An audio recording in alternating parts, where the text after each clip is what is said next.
Hello, everybody. Hey, how you doing? Happy Monday. Hope you had a great weekend. While we're waiting on folks to join, coopedup.com is my website.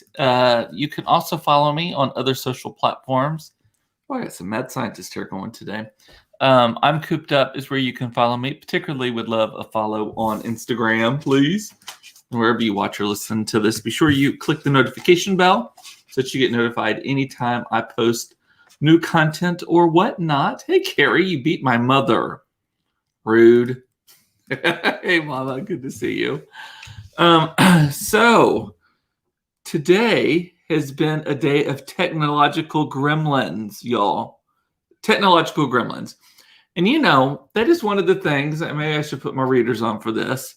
That is one of the things that as I have been aging, I have always fancied myself to be a very technologically advanced early adopter, all that kind of stuff, could figure anything out. I've always been able to figure out IT stuff better than anyone else. But I feel like those days are going away fast. So first of all, this morning, I'm out for a walk, and I'll tell you about that more in a moment. But I'm out for a walk, and I am going to the office. Or no, I get texts from my employees who are going to the office. Sorry, I was reading something that Carrie wrote, and I'll revisit that in a moment. I get some texts, and I get them on my Apple Watch because I don't walk with my phone on me. And they're like, "Hey, we can't get in the front door, the keypad," because I have like this fancy schmancy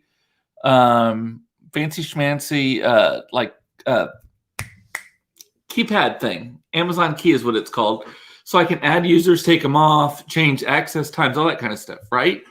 Well, this morning everyone gets there and boop, boop, boop, X, boop, boop, boop, X, boop, boop, just XX. So they couldn't get it. Well, I was out on a walk, and I get back. So then I'm like, okay, they all left, and we just went to work from home, which is fine. And I get there, and fortunately, I had the presence of mind to be like, I don't know how this is going to turn out. Oh, let me rewind real quick. I then log into the Amazon Key app on my phone, which has the cameras on it and the keypads, right? And I can manually unlock and lock the door, or electronically, remotely unlock and lock the door with that. The one for my office is not on there. The one for my house is on there, but somehow the whole lock system for my office has fallen out of the app. I don't know what's going on. So I'm like, fuck, I don't know how we're going to get in the office today. And then I couldn't remember if it had a key or not. Because like the one in our house that we have does not have a key backup. Like it's like the pad or nothing. And I couldn't remember if the office one was like that. But I was like, okay, just in case. I went around the house and collected every loose random key I could find.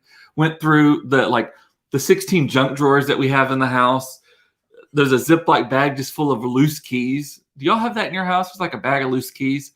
In my closet, there's in the little, I have like this little leather like ring and coin holder kind of thing that I just empty my pockets into. There's 2 random keys in there that have been in there forever. Pull it out, all of that. And I was like, okay, let's go. Went up there, tried every fucking key. So I tried the keypad, boop, like even on my master thing, boop. It's like, fuck. So I tried every key, and wouldn't you know it, the very last key, I mean, literally the last key in the bunch opened the door. And I didn't even know what I was going to do because to a locksmith, my driver's license doesn't have that address on it.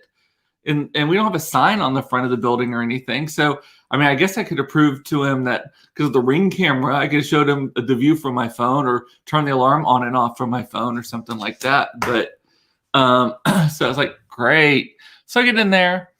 The camera, somehow, the batteries had drained, totally dead. The camera was no longer syncing to the lock. Like everything's just, I could not figure it out. So I'm like, Todd, you're going to have to do this. This is already not how I'm doing my day. And Carrie's like, damn it, because you're my go-to techie when I can't dig shit out or figure shit out. I know. I'm everybody's. I used to be the IT department for my in-laws. And then Nina married an actual IT technician, and he's taken over all of that. My mom is like, loose keys? Of course I got loose keys. So, and Michelle, yes, I have an assortment of readers now because I discovered over, these are my favorite ones, but I don't like that they have the blue light in them because they kind of, I don't know. I'm getting used to it, but they, COVID introduced readers to me because I was very afraid I was going to die of a Mucinex overdose before the COVID killed me because I couldn't read the boxes. I was like, oh, shit. Here I am, turning 47. Got to put some readers on. So anyway, so then my tech struggles continue. I had a Walmart grocery pickup today at noon. So I'm in the app. And by the way, they changed their app last week. And it's one of those things where I feel like an old curmudgeon-y person. Like, where'd you put it? Couldn't figure anything out again. So then I go to pick up the order, get there. Everything went normal with that. I am in the car leaving the parking lot, driving, and all of a sudden the warning lights on my car come on saying, smart key. What does it say? Smart key not in vehicle. Smart key not in vehicle. And that's just the key fob that my car, I just have to touch the handle to open the door and push a button. And if I have the key on my body, it will start the car and all that. So it's called a smart key. And it was like, smart key not in vehicle. And I'm like, fuck, did I lose my key? Like, since I got in the car. And when you go pick up groceries, you don't get out of the car. So I'm like, no, it's here in my pocket. And I'm like, please, car, do not turn off between here and there. It did not. It's all good. I have no idea why it said that. And then we're trying out, and I don't know why I continued with the tech stuff, but we're trying out this new monitoring system with the kids for their screens and their texts and their chats and stuff called Bark, B-A-R-K. And it's not so much about control, because the one we have currently is called Circle, and it's all about like locking shit down and releasing things, that we're trying to get away from that. Trust them. This is more, it does high level monitoring. It just looks for like, it reads all their texts and stuff so that we don't have to. But it's looking for like signs of bullying, signs of depression, signs of suicidal ideation, just high level signs of creepers trying to talk to the kids, like using terms like, hey, you look really old for a 12-year-old, that kind of shit. That's literally the example that they use. You look much older than a 12-year-old, something like that. Creeper. So trying to install that on their devices, and you have to plug it into your computer for the first time because the Apple systems are so locked down. And I couldn't even get it to fucking recognize my computer to recognize Claire's iPad. So finally I told Todd, I was like, I'm done with technology for the day. I'm hoping this works. Can you still see me? Oh, I did start off the day healthy, though. I took a 4-mile walk this morning. I kid you not, 4 miles. And it didn't feel terrible. So I actually ran into some people I know who I hadn't talked to in forever, and they were out walking. This older couple here in the neighborhood. And retirees, they just got back from a month in California, just visiting their kid who's in college. And we're walking. Next thing I know, they're like, hey, I was like, can I just walk with y'all? Sure, come on. Next thing I know, my watch is like, you hit 4 miles. I'm like, really? That's awesome. And it was already kind of warm this morning. Carrie said tomorrow morning is going to be gorgeous and feel amazing. The next, like, isn't it crazy that we hit 100 today? And tomorrow the high is like 82? Like, that is just bonkers to me. But here's my thing about walking 4 miles. So my watch, it doubled around on itself for the exercise goal. Like, because it took me like 65, 70 minutes, something like that, I think is what the timer was for walking all of that. And so it like doubled back on itself. I mean, it's at 75 right now. But here's the thing, the move goal, which is like, mine's set on 800, I think, or 750 or so. I don't know. I don't know if it's how that's calculated, but I'm thinking walking 4 miles at a brisk pace at that. I mean, it was not leisurely. Up and down hills and all of that should have at least gotten me to my move goal for the day. And I was only like 3/4 of the way there. I'm like, Siri, bitch, you need to lower your expectations. That was a lot of exercise for me. But I feel good. I did some stretches afterwards. Who am I? What am I talking about? Readers, talking about stretching, walking 4 miles. Yeah.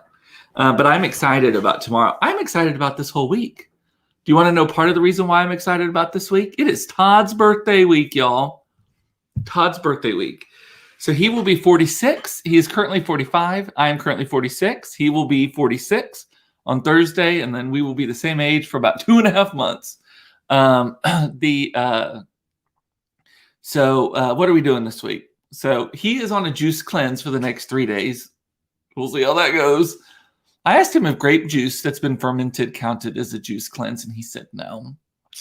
So we're not drinking the next couple. Well, I'm drinking tomorrow night, and I'm drinking Thursday.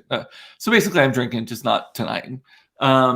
So tomorrow night, we are going to follow Cooper for more health and wellness tips. I know, Gary.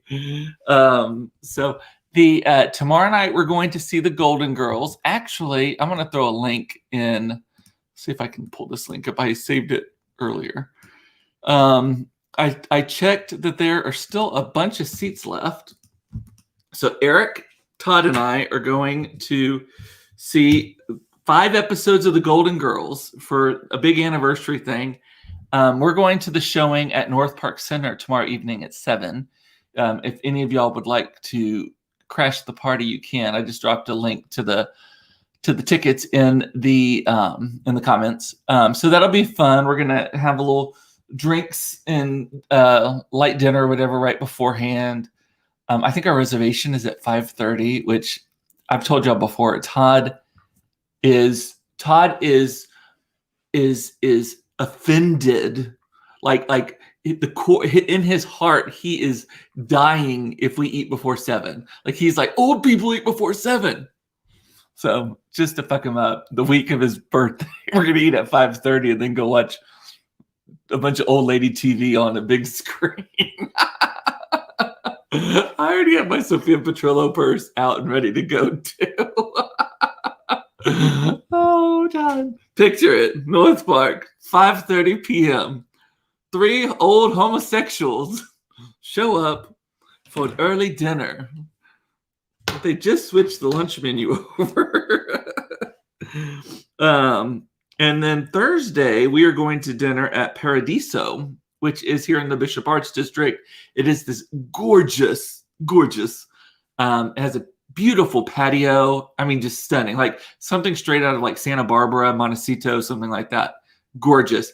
Todd's only been there once, a million years ago when they first opened, and it was terrible. But they've since improved. And every time I go for like a work lunch or something, and I meet, like Eric and I had lunch there right before I got COVID. I had lunch there with our interior designer last week. He gets mad at me every time I go without him. So we're going there.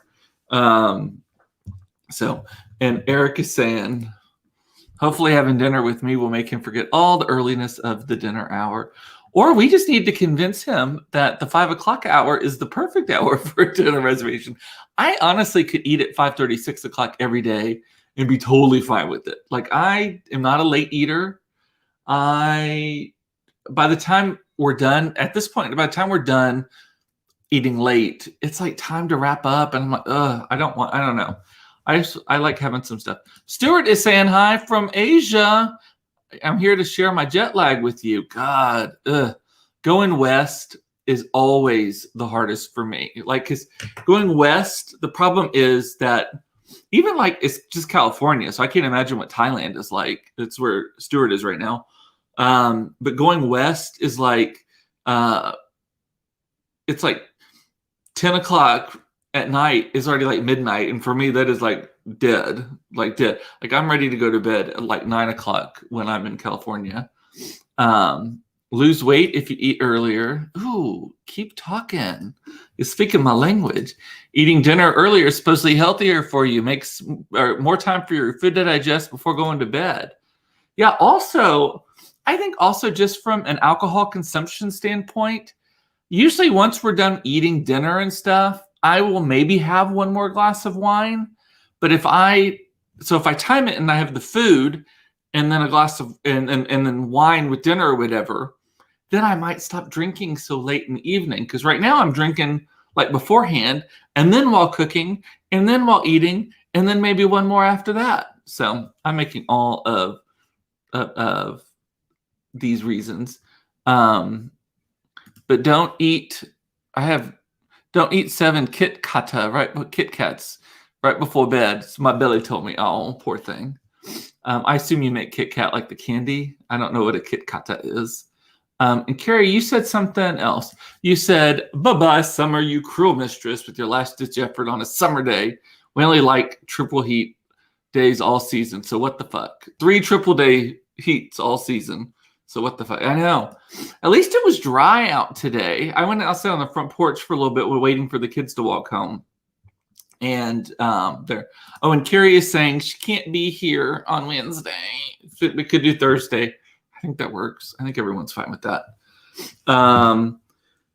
What else? This weekend we watched a show, or Todd's watching it. I watched as much of it as I could tolerate and had to stop. So it's this new show called Little Fires Everywhere. It stars Reese Witherspoon and Kerry Washington. And it is completely unwatchable to me. Todd could watch it and he was enjoying it. I cannot get past Kerry Washington, who is gorgeous, but her overacting with her lips drives me insane. Like, it worked really well with Olivia Pope when she was being all like the sassy Olivia Pope character, right? But in this, everything does not need, I will have the broccoli with dinner. I mean, everything doesn't need that level of intensity. Drives me nuts. And that's not to say Reese Witherspoon is the best actress in the world either. She is the same character in everything she plays, the sweet little thing. But Little Fires Everywhere. Have y'all watched that yet? And am I totally espousing a unpopular opinion by saying that Kerry Washington, I do not like it? It is not, she is not good in it. Todd's watching it and he's like getting into it. And I heard him talking about it on a conference call earlier today about it. Like, I just got into the part where they did the blah, blah, blah, and the blah, blah, blah, which I didn't even get to that. Sounded more interesting than I thought, but I just could not get past the, well, Michelle Condrey, you're an acting coach, right? And former actress yourself. Like, what do you think about Kerry Washington and her just tremendous overacting? It's so an acting world that is referred to as mugging. Yeah, it's like an affectation almost. Like you're I feel like she is acting like she's acting, right? So, and my mom has not seen it yet. I think it is on. Is it on Amazon? No, it's on Apple. I think it's on Apple TV, actually. Apple TV Plus. It drives me nuts. And again, I've not, I mean, aside from like Legally Blonde and stuff, Reese Witherspoon is not my favorite actress in the world either. She's sweet and all, and she's cute and she's funny, and I enjoy her TikTok and making fun of her kids and all of that kind of stuff. But it's very one note to me. So, anyway, what else did I have? I saw that Beto over the weekend. I saw that Beto O'Rourke, how do we say his name? Beto or Beto, is almost certainly going to run against Governor Greg Abbott in Texas. That should be really interesting, especially since Greg Abbott has swung so aggressively to the right in recent months, year, whatever. I don't think he was this aggressively right when he ran. And again, I'm not talking politics. I will talk about politics. I'm not talking politics. But it'll be interesting to see because Beto is kind of a celebrity, if you will, in Democratic circles for sure. So we'll see if that spills over into kind of the. He's gonna have to win the moderates in Texas, honestly. And I will support him, but I'm a moderate. I'm not like crazy left. I'm certainly not crazy right. I'm like center left is what I am. So, which I think a lot of people are actually. And as a business owner, I veer right on a lot of things too. But anyway, so that was big news that a lot of people were having chatter about this weekend. And what else? Oh, did y'all see the Emmys last night? I saw bits and pieces of them. First of all, everyone looked gorgeous. The woman from Ted Lasso, like if I could come back as her, I think I already got the hair working. I want her hair as it is now. I can't remember. She has some weird like Engelberg Humperdinck Brookstein name, like just some weird British name, but she is just gorgeous. And I watched, oh, that's funny. Over the weekend, I think I watched The Heist, which is with Anne Hathaway, who I actually don't like at all, except for in that movie, and Rebel Wilson. But the woman that is on Ted Lasso actually plays this total like Cockney, like Real Housewives kind of woman in the movie. It's funny. But anyway, back to the Emmys. I thought it was interesting. I did not realize it was considered an outdoor event until Seth Rogen busted their chops about it. He was like, I wouldn't have come had I known. This is not outside. So it's on top of a parking garage. They put a big tent on top of this parking garage. They've used it for other things before too. Big tent. But here's the thing. They end up sealing the sides and sealing the top and hanging chandeliers and all that kind of stuff. So it was really an indoor event. But he was like, why are there so many people here? Like, if y'all haven't seen it, you have to see his thing. He's like, I wouldn't have come had I known that this is not responsible. And then Cedric the Entertainer had to come out. And he was like, hey, everyone had to be vaccinated or pop a negative on their test or whatever, right? And so they tried to make up for it. Cedric the Entertainer said something weird to me, though. He said, I'm Pfizer, which is the Neiman Marcus of vaccines. And then he said Moderna is the Macy's of vaccines. And Johnson & Johnson is the TJ Maxx of vaccines. I don't disagree with the third one. But maybe because I'm a Moderna, I thought the Moderna one was the fancier one. I thought that was the higher class one. I'm kidding. I think they're the same pretty much.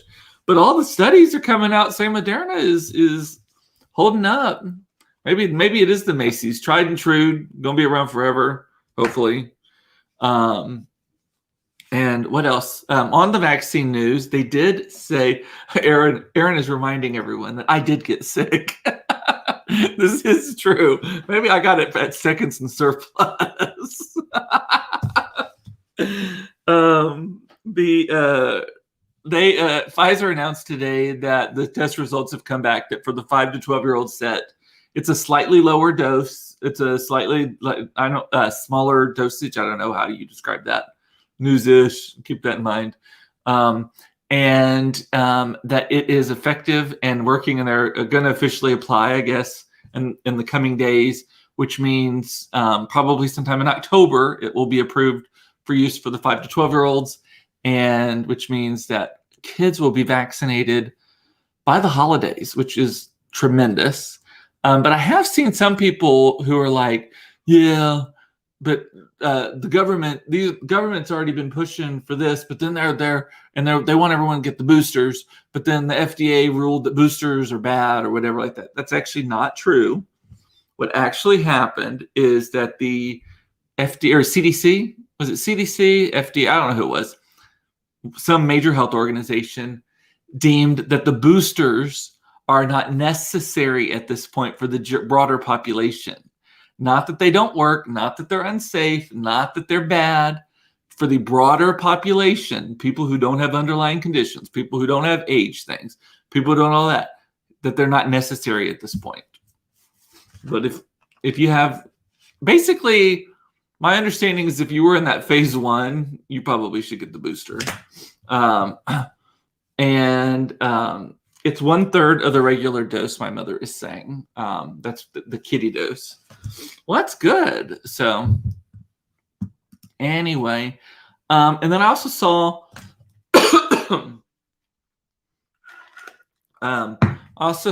that there was a study that came out. I saw this late last week. Actually, it's been on my list to talk about for a couple of days. 1 in 7 people have ended friendships over vaccinations. 1 in 7. Either because someone is pushing too hard for vaccinations or someone is refusing to get vaccinated. But vaccines is the reason why they have lost friendships. They've ended friendships over them. You know what? I don't think I have lost any friendships over them. I think more than anything, it is just brought to light belief systems and maybe less in common with certain people than I thought. maybe that I now think that certain people are idiots. I don't know. Like I haven't ended any friendships over it, but maybe like I may, if going out to dinner with you is not refusing to go to dinner with you is ending a friendship, but then maybe I have. But overall, I don't think so. Oh, I'm very giggly today. So what have I decided on my booster? Todd and I were talking about this last night again because I'm thinking that I want to do the booster in about a month. So sometime in October. Todd is not there yet. I don't know why, but he's not there yet. He wants to wait longer. He's like, well, we just had it and we had the booster before, or the shots before, and then we had COVID, so we don't need it. And I'm like, well, I guess, I don't know. The jury is still out. Fortunately, we've got the OG, the original. I don't know. I was going to say something. I can't think what I was going to say.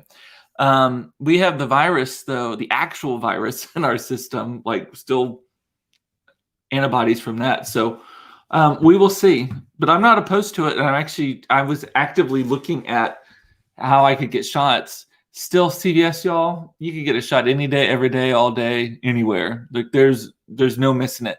The harder thing to get is the tests. I tried with my Walmart order. I just tried to throw 2 of them on there just to see if they would include them. Because, by the way, Walmart has them for $14. They were $21 at CVS. So Walmart had them for $14. And it said they were available, but then it turns out that they weren't. They did not make it into my cart. Josh is saying there's never any love for us moderates. I know. Well, so the reason why moderates don't get the love is because of the way our government is set up with the 2-party system. And that's not going to change. We've been 2-party system since the days of George Washington and all of that. The Federalist Papers are literally written about about the 2-party system. And wasn't that like Thomas Jefferson and like Andrew Adams or John Adams, something like that. I don't remember. Andrew Hamilton and John Adams. I don't know. News-ish, you know what I mean. But anyway, because in order to get elected, you have to first be elected within your party. Well, think about who votes in primaries. The only people who vote in primaries are like the far out fringe areas and the far right and the far left people. Moderate people typically don't vote heavily in the primaries, and moderates are the ones that are possible to jump to either side of the aisle as well, right? Because I'm not gonna lie, I voted for Republicans before. I probably just lost some friends with that statement, but what was I saying? But anyway, so to be even put up as a candidate, you have to be appealing to the far fringes of the party, which is why the moderates never get any love. We don't get love until the general elections. And so Dr. Parker walked by and is fascinated by your. I know. I could teach everything. Dr. Parker is my greatest fan of all of the just the shit that comes out of my mouth. But you listen. Thank you for listening. So Josh is also ready for his 3rd shot. Called the doctor today, so I don't have to stretch the truth when I sign up online. You actually don't even have to stretch the truth. Honestly, Carrie was very straightforward and truthful, and she went in, right? You just, I mean, on CVS, you just tell them, yeah, this is when I got it. This is when I got it. They don't even ask if you have the comorbidities or anything like that. They just give it to you. So at least that was Carrie's experience. And I've had many other people tell me that was also their experience. Of course, now that I've said that, you will show up and they give you the Spanish Inquisition, but a lot of historical references in this episode today. Okay, well, I think that is all I have got for today. Hit my time. Carrie will not be here on Wednesday. She will be here on Thursday, I think. I think I can do it on Thursday. I have a hair appointment, but I think I'll be done by then. And it's going to be great weather this week. This is also SMU homecoming week. I'm very excited about that. Homecoming weekend will be on the boulevard. That's what SMU calls its tailgating, the boulevard, on Saturday. So that is what nice. Oh, Carrie is saying she even checked the box on the website that I do not have any immune deficiencies. They still let me book. Filled her up. So anyway, all righty. Well, with that, I'm going to say bye. I love y'all. It's important to know you are loved. I love that you watched this. Thank you so much. I appreciate it. By the way, Beth, I know you're not watching live, but if you watch this on the replay, I hope you had a great weekend. I know you had your birthday this weekend, so I hope it was good. And again, if you have nothing to do tomorrow night and want to join us at North Park Center to see the Golden Girls, Todd, Eric, and I will be there at the 7 o'clock showing. It's only like $12 a ticket or $15 a ticket. It was not expensive at all. And I checked the seating, and there's still tons of seats left. So I don't know if that says a lot for the Golden Girls, but it is convenient. All righty. Well, I will see you tomorrow at 4:30 for another episode of Cooped Up Live, should I say. And don't forget to follow me. I'm Cooped Up on Instagram. Talk to you later. Bye.